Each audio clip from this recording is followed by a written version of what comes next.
ask the question. What's next? What's next, Nance? So what I was saying is the next thing is, because seeing the way that I see my deck is that I can only read it one way at the moment, and that's a limitation.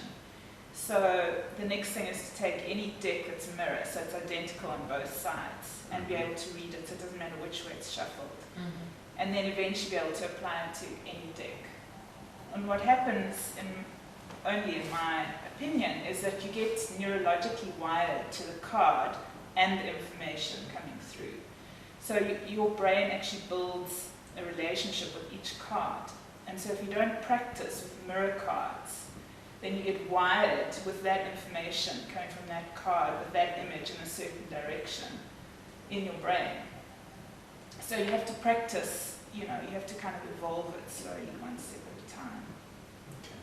And eventually it doesn't matter, which way it is or what's the image. You're reading beyond the image, essentially, which is quite nice. And it doesn't even matter if it's a card or not, it could be anything. Yeah, it's anything. I mean, it's similar to a family constellation even. It's a client sitting there and you receive the image, what's underneath the surface. Wow, exciting. So how long do you practice? What does it take?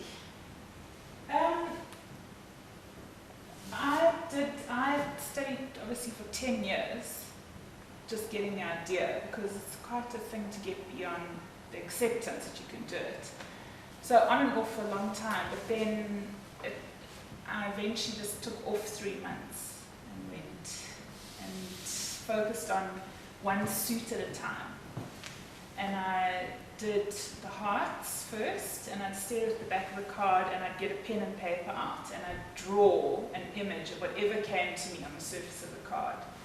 So it could be, marking, a symbol, or anything, and I'd draw it. And then I'd go to the next card, 2 of hearts, and I'd look at the back, and I'd see what came out for me, what symbol, whatever. So you're looking at the back of the card? Yeah, you're looking at the top, this side. At that side, okay. And it turned out that every single card sent a different image or a different symbol to the top of the card. I believe it's same suit. Yeah. So it's like an alphabet. Every single card would send a little hieroglyphic sort of, to the top of the card. So it was like learning a new language. Each one was like A, B, C. And I knew that this was A because I'd been wired by staring at it for so long. And I mean, there's lots of analogies. The one is, if our brain is like a computer, then the card is like a tiny program that's got information in it. And when we stare at it, it's like downloading an email. It's sending information to you eventually. And you just need the algorithm. Eventually your brain maps it and it starts to recognize it. It's that card and that's what's on the back. So you just separated suits, different suits, and focused on suits? One at a time. So I would go through the ace to the king, like same suit, drawing, what came to me on each one, drawing, going over and over and over. And then eventually it started to solidify. What it showed me solidified. And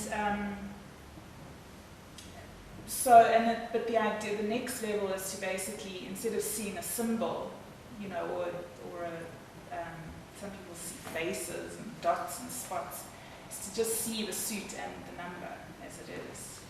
So that your brain's receiving it as it is.